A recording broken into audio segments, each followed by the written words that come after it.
ఆచమనీయం సమర్పయామి. స్వామి స్నానం చెయ్యండి. ఆపోహిష్టామయోభవస్థాన భుజ్జే దతాతన మహేరణ యచక్షసే యోవశివ తమోరసస్తస్య భాదేతేహన.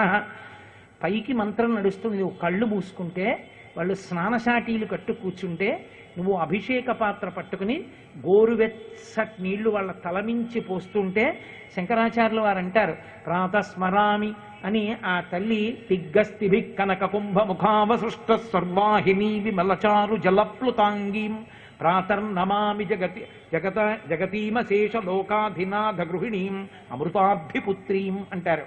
ఆ తడిసిపోయిన బట్టలతో ఉన్నటువంటి పార్వతీ పరమేశ్వరుల్ని చూసి నువ్వు వాళ్ళు ఒళ్ళు తుడుచుకోవడానికి ప్లోత వస్త్రం ఇస్తే వాళ్ళు ఒళ్ళు తుడుచుకుంటే, వస్త్రయుగ్మం సమర్పయామి, నువ్వు తీసుకొచ్చి ఇవ్వక్కర్లేదు, నువ్వు నీ భార్యకి నీ అమ్మకి తీసుకొచ్చి ఇచ్చినప్పుడు మంచి బట్టల కొట్టులో పట్టుబట్టలు అట్టపెట్టెలో మొలతాడు కట్టి తెచ్చినట్టుగా భావించి విప్పి ఇలా తీస్తే ఆకుపచ్చటి పట్టు చీర, ఎర్రటి జరీతో ఉన్న చీర అమ్మకిస్తే అమ్మ కట్టుకుని కూర్చుంటే, అమ్మ కొప్పులో పువ్వులు అలంకారం చేసి ఇద్దరి పాదములు పళ్ళెంలో పెట్టి నీ భార్య బంగారు కలశతో నీళ్లు పోస్తుంటే నువ్వు వాళ్ళ పాదములు కడిగి కదాకాలే మాత కదయ కలితాలక్తకరసం పిబేయం విద్యార్థీ తవచరణ నిర్నేజన జలం ప్రకృత్యా మూకానామపి చ కవిత కారణతయా కదా దత్తే వాణి ముఖకమల తంబూల రసతాం అంటారు శంకరాచార్యులు వారి సౌందర్యలహరిలో.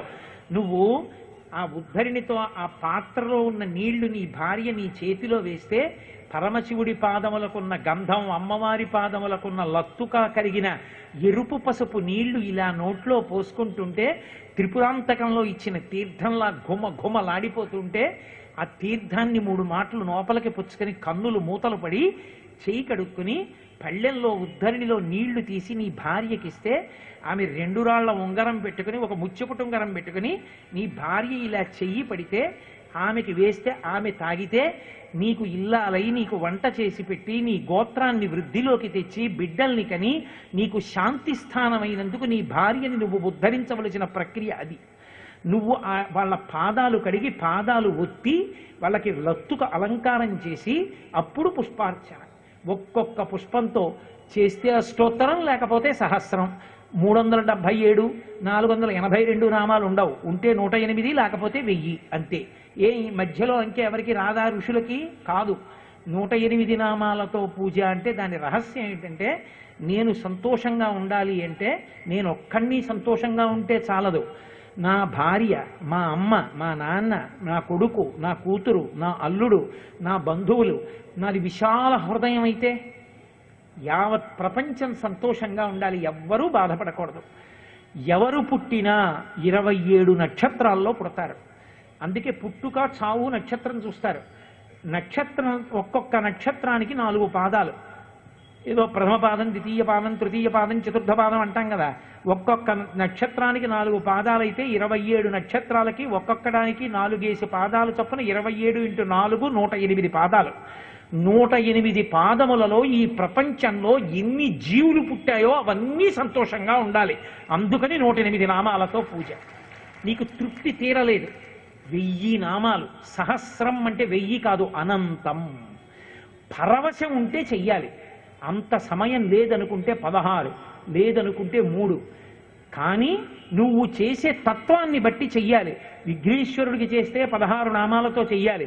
సుముఖశ్చైకదంతస్య కపిలో గజకర్ణకః లంబోదరశ్చ వికటో విఘ్నరాజో గణాధిప ధూమకేతుర్గణాధ్యక్ష పాలచంద్రో గజాననః వక్రతుండ శూర్పకర్ణో హేరంబ స్కందపూర్వజ షోడశైతాని నామాని యప్పటే శృణుయాదపి.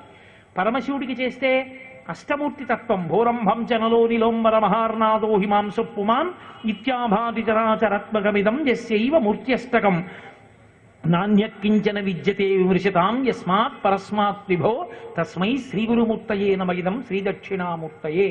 8 నామాలతో చేస్తే చాలు. భవాయ దేవాయ నమః, శర్వాయ దేవాయ నమః, ఈశానాయ దేవాయ నమః, పశుపతే దేవాయ నమః, రుద్రాయ దేవాయ నమః, ఉగ్రాయ దేవాయ నమః, భీమాయ దేవాయ నమః, మహతే దేవాయ నమః. ఆవిడికి చెయ్యాలన్నా భవస్య దేవస్య పత్ని నమః. మళ్ళీ ఇవే పక్కన పత్ని పెట్టేస్తే ఆవిడికి. 8 నామాలతో ఆయనకి, 16 నామాలతో శ్రీ మహావిష్ణువుకి, చెప్పేస్తే చాలు. అది కూడా నీకు సమయం లేకపోతే శ్రీరామ రామ రామేతి రమే రామే మనోరమే సహస్రనామ తత్తుల్యం రామనామ వరాననే. నిజంగా అంత ముఖ్యమైన పనుంటే రామ రామ రామ అనే అక్షతలేసి వెళ్ళిపోతే చాలు. రా 2 మా 5 అంకెల్లోకి మారిస్తే రామ రామ రామ 2 × 5 × 2 × 5 × 2 × 5 2 5 10 10 2 20 20 5 100 100 2 200 205 1000 సహస్రనామ తత్తుల్యం రామనామ వరాననే. విష్ణు సహస్రం శివ సహస్రం చదివి పూర్తి చేసేసినట్టే. కాబట్టి రామ రామ రామ అని అక్షతలు వేసి వెళ్ళిపో, నీకు అంత సమయం లేకపోతే. కోటేశ్వరారు చెప్పారంటే రోజు రామ రామ రామ అని అక్షతలు వేసేయమని కాదు నా ఉద్దేశం. నీ ఓపికని బట్టి, నీ సమయాన్ని బట్టి, దేశాన్ని పరిస్థితిని బట్టి పూజ నిర్వహించుకోవలసి ఉంటుంది. మనసు నిలబెట్టడమే పూజ. దానికి ఈశ్వరుడు ప్రసన్నుడవుతాడు. పదార్థము చేత కాదు, నిజానికి నీ మనసు చేత ప్రసన్నుడవుతాడు ఆయన. అటువంటి పూజా ప్రక్రియ యందు మా ఇల్లు చిన్నదండి, మేం పూజామందిరం ఎక్కడ పెట్టుకోవాలండి అని పూజ నుంచి తప్పించుకోవడాన్ని శాస్త్రం మినహాయింపు ఎవ్వరికి ఇవ్వలేదు. అంగుష్టమాత్ర విగ్రహాన్ని పూజ చెయ్యాలి. బొటన వేలంత విగ్రహం కన్నా పెద్దది పూజా మందిరంలో ఉండడానికి వీల్లేదు, ఎవరో పెద్ద పెద్ద ఉపాసకులు అయితే తప్ప. నీకు అంత అవకాశం లేకపోతే పూజని ఎంత దగ్గర చేసేశారో తెలుసా?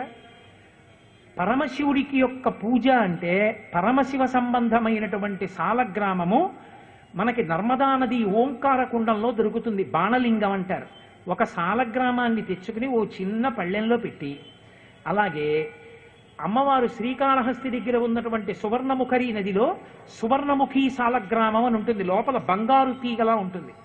ఆ సాలగ్రామాన్ని తీసుకొచ్చి పళ్ళెంలో పెడితే అమ్మవారు, శోణానది దగ్గర దొరికేటటువంటి శోణభద్ర అనబడేటటువంటి సాలగ్రామాన్ని చిన్నది తెచ్చుకుని పెట్టుకుంటే విఘ్నేశ్వరుడు.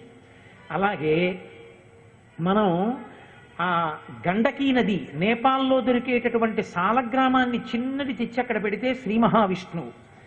అలాగే తంజావూరు దగ్గర ఉండేటటువంటి వల్లమ్మన్న ఊళ్ళో దొరికే స్ఫటిక సాలగ్రామం ఉంటుంది, తెల్లగా చిన్నది, అది తెచ్చి పళ్ళెంలో పెట్టుకుంటే ఒక సాలగ్రామం. పంచాయతన పూజ అని శంకర భగవత్పాదులు నిర్ణయించారు.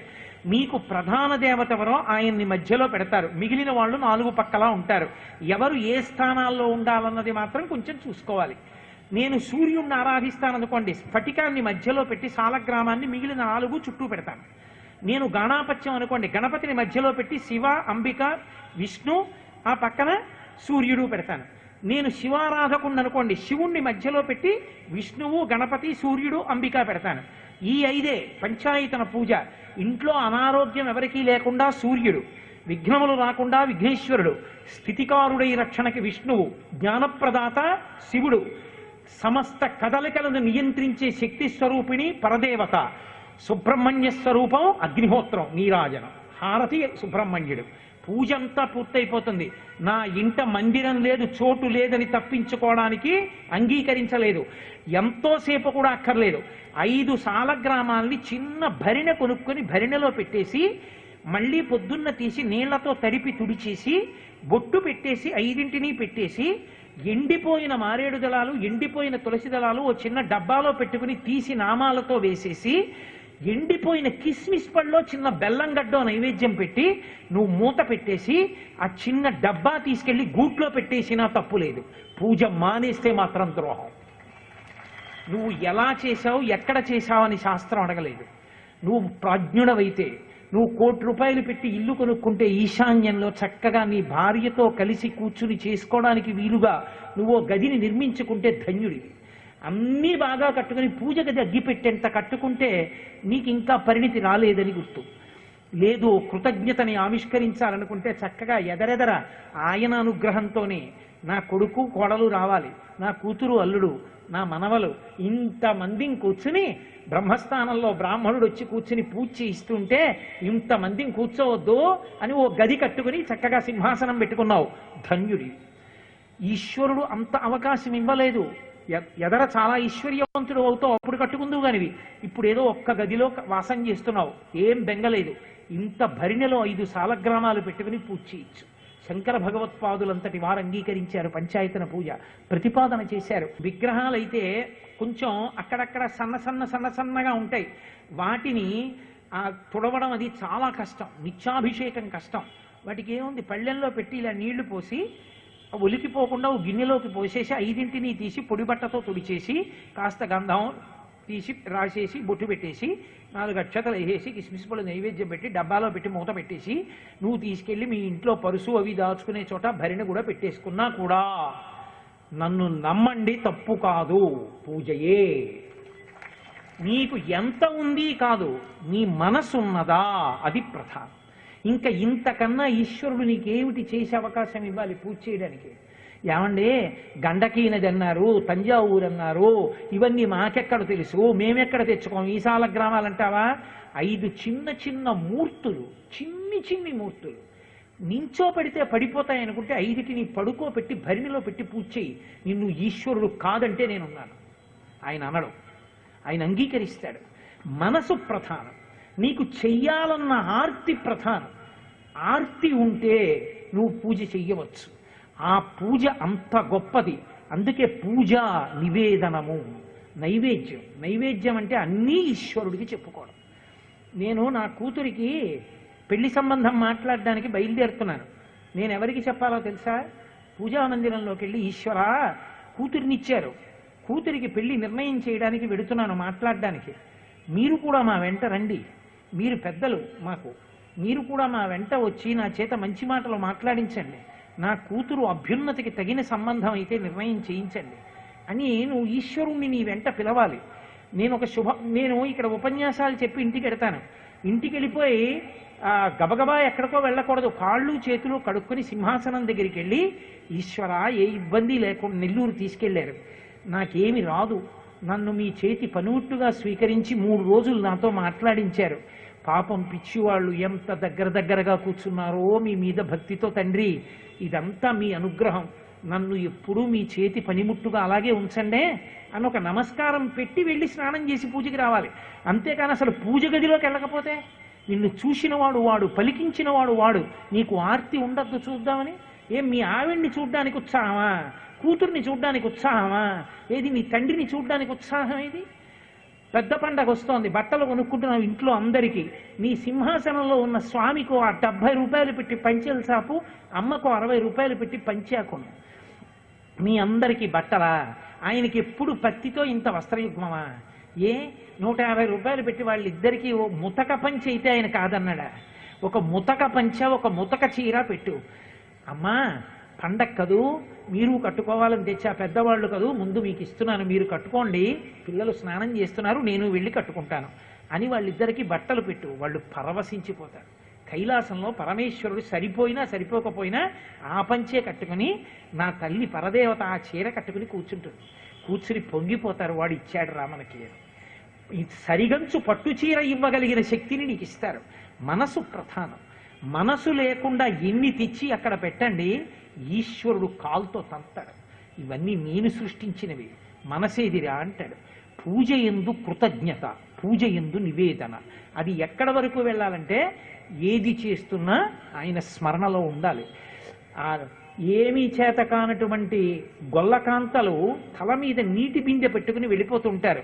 చేతులు ఊపుకుంటూ, మాటలు మాట్లాడుకుంటూ, నవ్వుకుంటూ వెళ్ళిపోతుంటారు. వాళ్ళు వెళ్ళిపోతుంటారు, కానీ అడుగు తీసి అడుగు వేస్తున్నప్పుడు ఎక్కడైనా తడబడితే 2 చేతులు కడవని పట్టుకుంటాయి.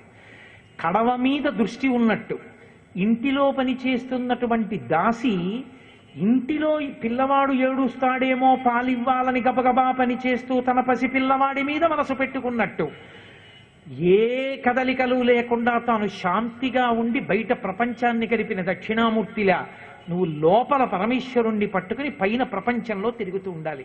ఆ స్థితి కలగడం పూజ యొక్క విస్మృతి. అది చిట్ట చివర నీకు ఈ ప్రపంచమంతా పూజామందిరమే. ఎక్కడ చూసినా ఈశ్వరుడే. ఈశ్వరుడు కానిది, ఈశ్వరుడు లేనిది నీకుండదు. అదిగో ఆ స్థితిని పొందడానికి పూజామందిరాన్ని ప్రాతిపదికగా స్వీకరిస్తారు. నివేదన, ఆయనకి చెప్పడం అలవాటవ్వాలి. నీ కొడుకు పరీక్షకు ఎడుతున్నాడు, తలుపు తీసి ఆయనకి చెప్పాలి, పరీక్షకు బయలుదేరుతున్నాడు స్వామి రక్షించండి. పరీక్షకు ఎడుతున్నప్పుడు రక్షించమని అడిగావు, ఆ పిల్లాడికి 130వ ర్యాంక్ వచ్చింది, సెల్ తీసి మీ చెల్లెలకి ఫోన్ చేశావు, మీ అన్నయ్యకి ఫోన్ చేశావు, మీ వదినకి ఫోన్ చేశావు, కానీ పూజాగృహంలోకి వెళ్ళి ఆయనకి మాత్రం చెప్పలేదు. అది నిన్ను పరిపాలించేటట్టుగా చేస్తుంది. అది విగ్రహం నేనే తెచ్చా కాశీ నుంచి అన్నావు, అది విగ్రహంగానే పడుంటుంది. నీ భావన చేత పరమేశ్వరుడు చెట్టు మీద ఉంటే కొమ్మ, గూట్లో పెడితే బొమ్మ, పూజా మందిరంలో ఉంటే అమ్మ. నీ భావం చేత పరమేశ్వరుడు. కాబట్టి యద్భావం తద్భవతి. ఆ మనసులోంచి పూజ రావాలి, అది పూజ. మనం నిత్య జీవితంలో తప్పకుండా అనుసంధానం చేసేటటువంటి మాటలు 3 ఉంటాయి. ఆ 3 మాటల వెనక ఉండేటటువంటి ప్రాశస్త్యాన్ని తెలుసుకుని ఉండాలి. లేకపోతే ఏదో దోషం వస్తుందని కాదు, కానీ అవి ఎందుకు మనం జీవితంలో అనుసంధానం చేస్తున్నాము అన్న విషయం గురించి ఒక అవగాహన ఉంటే దాని వలన వచ్చేటటువంటి ఫలితం వేరుగా ఉంటుంది. మీరు చూడండి, 3 మాటలు ఉంటాయి. ఈ 3 మాటలు నిత్యకర్మానుష్ఠానమునందు తప్పుకునే అవకాశం ఉండదు. తప్పకుండా ఈ 3 మాటలు ప్రతిరోజు ఆపాటి కాస్త భగవంతుని యందు విశ్వాసం ఉన్న ప్రతి వ్యక్తి జీవితంలోనూ అవి చోటు చేసుకుంటాయి. ప్రార్థన, స్తుతి, సూక్తము అని 3 మాటలు. ఈ 3 మాటల్లో మొదటి దానికి ప్రార్థన అని పేరు. ప్రార్థన అంటే మనం ఆయనని అర్థిస్తాం, ఆయనని ఒక్కసారి సంబోధించి భగవంతుడికి నమస్కారం చేసి మమ్మల్ని కాపాడు అని అడుగుతూ ఉంటాం. ప్రార్థన లేకుండా అసలు జీవితంలో ఒక్కరోజు కూడా వెళ్ళదు. అసలు నిత్య జీవితంలో లేస్తూనే ప్రార్థన, ఎక్కడికన్నా వెడితే ప్రార్థన, ఏదైనా మొదలు పెడితే ప్రార్థన, ఏం చేసినా ప్రార్థన చేసి ప్రారంభం చేస్తాం. అసలు ప్రార్థన అన్న మాటకు అర్థం ఏమిటి? ఎందుకు ప్రార్థన చెయ్యాలి అంటే కొంచెం దాన్ని జాగ్రత్తగా అర్థం చేసుకోవలసి ఉంటుంది. ఈ శరీరము పరమేశ్వరుడు దేని కొరకు ఇస్తాడంటే ఇది సుఖదుఖములు 2 అనుభవించడానికి ఒక సాధనం. ఇది లేకపోతే సుఖము దుఃఖము అన్న 2 అనుభవంలోకి రావు. ఇది ఉందనుకోండి, సుఖం తెలుస్తుంది. ఏదో ఫ్యాన్ తిరుగుతోంది అనుకోండి, అమ్మయ్య హాయిగా ఉందండి అంటాడు. ఫ్యాన్ తిరిగితే బాగుంది అన్న సుఖం ఎవరికి అందుతోంది? శరీరం ఉంది కాబట్టి అందుకుంటోంది. ఇదే శరీరానికి మోకాలు నొప్పెడుతోంది అనుకోండి, దుఃఖంగా ఉంటుంది. మోకాలు నొప్పెడుతోందండి, చాలా ఇబ్బందిగా ఉందంటాడు. అంటే శరీరం ఉంది కాబట్టి సుఖము దుఃఖము. ఈ సుఖము దుఃఖము అన్నవి 2 కలిపి మనుష్య శరీరంలో పరమేశ్వరుడు అనుభవించడానికి ఏర్పాటు చేస్తాడు. కేవలం సుఖమే అనుభవించాలనుకోండి, వాళ్ళు మనుష్యులుగా పుట్టరు, దేవతలుగా పుడతారు. దేవతలుగా ఉన్నారు అంటే అర్థం ఏమిటంటే వాళ్ళకి దుఃఖ స్పర్శ లేదు అని, వాళ్ళకి దుఃఖం ఉండదు. అందుకే వాళ్ళకి ఆకలి దప్పిక ఉండవు. దుఃఖం ప్రధానంగా దీనివల్ల వస్తుంది అంటే ఆకలి దప్పిక. ఈ 2 దేవతలకు ఉండవు. దీనికి తోడు వృద్ధాప్యం ఉండదు. కాబట్టి వాళ్ళు సంతోషంగా ఉంటారు ఎప్పుడూను. కానీ వాళ్ళకి కర్మానుష్ఠానం లేదు, వాళ్ళు ఏ కర్మలు చెయ్యడానికి వాళ్ళకి అధికారం లేదు. మనుష్యుడు అలా కాదు, సుఖము దుఃఖము 2 ఉంటాయి. సుఖము దుఃఖము 2 ఉండి తీరితేనే మనుష్య శరీరంలోకి వస్తాడు. చాలామందిలో కోరిక ఏముంటుందంటే దుఃఖం అన్నది మాకు రాకూడదు అనుకుంటారు. కానీ అది పొరపాటు అభిప్రాయం. దుఃఖాన్ని ఆహ్వానించాలి జీవితంలో. అంటే ఏదో నేను పెద్ద పెద్ద దుఃఖాలు ఆహ్వానించమని ప్రతిపాదన చెయ్యను, అది తప్పు, అలా చెప్పకూడదు కూడా.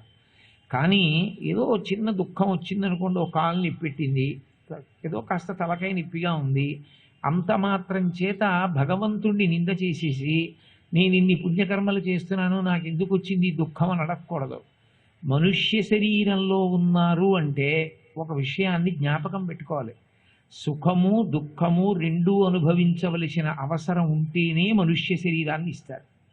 కాబట్టి కేవలం సుఖాలు అనుభవించడు, కేవలం దుఃఖము అనుభవించడు. కళ్యాణి పతగాదేయం లౌకికీ ప్రతిభాతిమా ఏతి జీవంతి మానందో నరం వర్ష శతాదపి అంటుంది సీతమ్మ సుందరకాండలో. 100 సంవత్సరములు బ్రతికిన వ్యక్తి 99 సంవత్సరముల 364 రోజుల 23 గంటల 59 సెకండ్లు దుఃఖమే అనుభవించిన ఆఖరి 1 సెకండ్లోనైనా శుభవార్త వింటాడు. అంతే తప్ప అసలు శుభవార్త లేకుండా సుఖం లేకుండా జీవితం ఉండడం అన్నది ఉండదు. ఎప్పుడో అప్పుడు ఉంటుంది. కానీ మనుష్య జన్మ అన్నదానికి వెనక తాత్పర్యం ఏమిటంటే, మనం గతంలో చేసుకున్నటువంటి పాపము పుణ్యము కూడా పరమేశ్వరుడి దగ్గర ఖాతాలో ఉంటాయి. కొంత పాపం కొంత పుణ్యం రెండింటినీ అనుభవించడానికి ఈ శరీరాన్ని ఇస్తాడు. పాపము దుఃఖాన్ని ఇస్తుంది, పుణ్యము సుఖాన్ని ఇస్తుంది. పాపము అనుభవంలోకి వస్తున్నప్పుడు దుఃఖం వస్తుంది, పుణ్యం అనుభవంలోకి వస్తే సుఖంగా ఉంటుంది. కానీ మీరు ఒక గమ్మత్తు గమనించాలి. ఇవాల్టి రోజున నేను దుఃఖపడిపోతాను అని ఏ వ్యక్తి కోరుకోడు.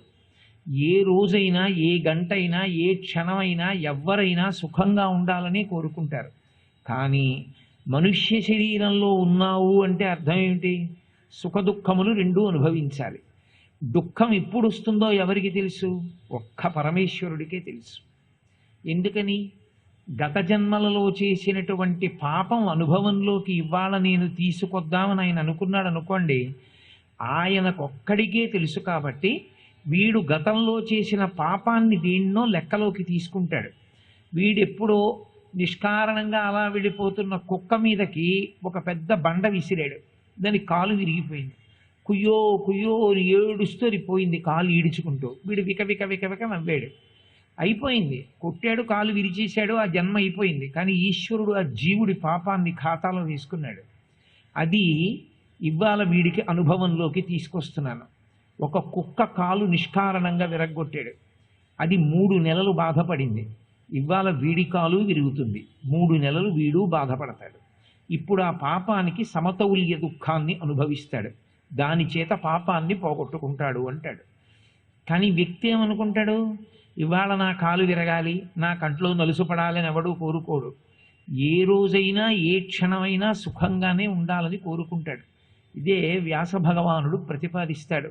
కాలోహి బలవాన్ కర్త సతతం సుఖదుఃఖయో నరాణం పరతంత్రాణం పుణ్యపాపానుయోగత అంటాడు. కాలము బహు బలవత్తరమైనది. కాలాన్ని కాదని ఎదురు తిరిగి నిలబడడం ఎవరికీ సాధ్యం కాదు.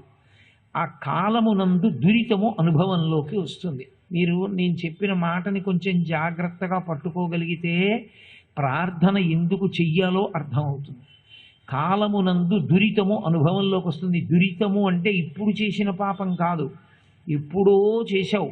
అది ఈ శరీరంతో చేసి ఉండొచ్చు, జీవుడు వేరొక శరీరంలో ఉండగా గత జన్మలలో చేసినది అయి ఉండొచ్చు.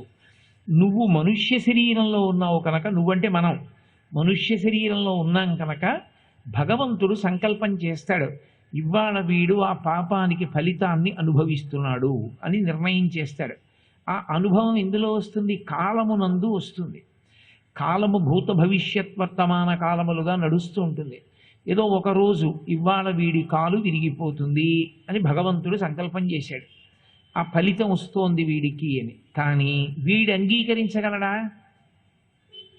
ఈ కాలు విరిగిపోగానే ఓ పరమేశ్వర, గతంలో నేనేదో తప్పు చేసి ఉంటాను, అందుకని నా కాలు విరిగిపోయింది, గొడవ వదిలిపోయింది, పాపం పోయింది అంటాడా?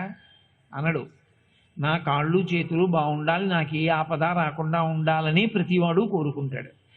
అలా కోరుకున్న వాళ్ళు అందరూ ఉన్నారేమో, కానీ ఆపదలు రాకుండా ఉన్న వాళ్ళు ఉన్నారా? ఉండరు. ఆపద వస్తుంది. ఆపద ఎందుకు వస్తుంది అంటే మనుష్య శరీరానికే రావడానికి కారణం ఏమిటంటే సుఖ దుఃఖములు రెండూ దీంతో అనుభవించి పాపాన్ని పుణ్యాన్ని కూడా పోగొట్టుకుంటాడు. పోగొట్టుకుని ఇక అనుభవించడానికి ఏమీ లేకపోతే మోక్షం. కాబట్టి ఇప్పుడు పాపానికి ఫలితం వద్దు, పుణ్యానికి ఫలితం వద్దనడు, కావాలి.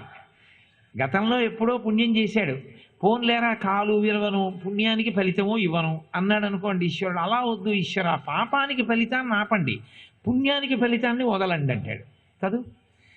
అయినప్పుడు అసలు పాపానికి ఫలితం వస్తోంది ఇవ్వాల అని ఎలా తెలుస్తుంది? తెలియదు, తెలిసే అవకాశం లేదు మనుష్యునకు. అలా తెలిసుంటే మనుష్యునిగా పుట్టిన రామచంద్రమూర్తి పట్టాభిషేకం ఆగిపోవలసిన అవసరం లేదు. నరజన్మలో వచ్చాడు కనుక రాముడికే తెలియలేదు పట్టాభిషేకం ఆగిపోతుంది. మనం ఎంతటి వాళ్ళం? మనం చేసిన పాపాలు ఏవి ఉన్నాయో అవి అనుభవంలోకి వస్తాయి. ఇవి ప్రతి మనుష్యుడు కూడా రెండిటి మధ్య నలిగిపోతాడు. ఎంత దారుణంగా ఉంటుందంటే ఈ నలిగిపోవడం. రెండు పరమ బలవత్తరమైనవి. మనుష్యుడు పరతంత్రుడు, వాటి రెండింటినీ తోసేయలేడు, ఆయనకి సాధ్యం కాదు. కాలము ఆగదు. ఆ పాపము ఫలితమిచ్చేటటువంటి కాలము దగ్గరకు వచ్చేస్తుంటే కాలాన్ని ఆపలేడు రావద్దని. ఆ ఫలితమిచ్చే పరమేశ్వరుణ్ణి నువ్వు ఇవ్వద్దని శాసించలేడు. ఇప్పుడు రెండిటినీ ఆపలేడు కనుక నలుగుడు దేని మధ్యలో పడిపోతాడు? కాలానికి పరమేశ్వరుడికి మధ్యలో పడి నలిగిపోతాడు. ఈ నలిగిపోతున్నప్పుడు కాలము ఈశ్వర స్వరూపమే. ఆయనే అంటాడు, కాల కలయతామహం అంటాడు భగవద్గీతలో. కాలం రూపంలో నేను లెక్కలు కడుతున్నాను అంటాడు.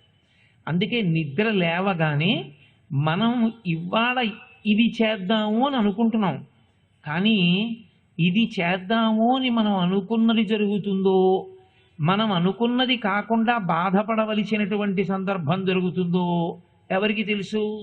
తెలియదు. ఆపగలిగిన వాడెవరు? పరమేశ్వరుడు ఒక్కడే ఆపగలడు. దేనికి ఆపాలైనా? పాపానికి ఫలితం ఇవ్వకుండా ఎందుకు ఆప్ చేయాలి? ఒక్క కారణానికి ఆప్ చేస్తాడు. ఏ కారణానికి ఆపుతాడంటే భగవంతుని యొక్క ఔన్నత్యాన్ని తెలుసుకుని జీవుడు తాను చేసినటువంటి పాపపుణ్యములను తాను అనుభవించి తీరాలన్న విషయాన్ని అంగీకరించి బొట్టు పెట్టుకున్నాడు అంటే పునర్జన్మ సిద్ధాంతాన్ని, కర్మ సిద్ధాంతాన్ని అంగీకరించాడు కనుక భగవంతుణ్ణి ప్రార్థన చేస్తాడు. నాకు అప్పుడు తెలియదు అలా పాపం చేయకూడదని. నిష్కారణంగా అలా వెళ్ళిపోతున్న కుక్క మీదకి బండ విసరకూడదు. దాని కాలు విరిగితే అది ఎంత బాధపడుతుందో నా కాలు విరిగితే నా బాధ కూడా అంతే. అందులో ఉన్నటువంటి బాధ ఇందులో ఉన్న బాధ వేరు కాదు. ఏ ప్రాణి బాధపడినా ఒకలాగే ఉంటుందని నేను ఆనాడు తెలుసుకోలేకపోయాను. శ్రీ ఉమామహేశ్వర పరబ్రహ్మార్పణమస్తు. స్వస్తి.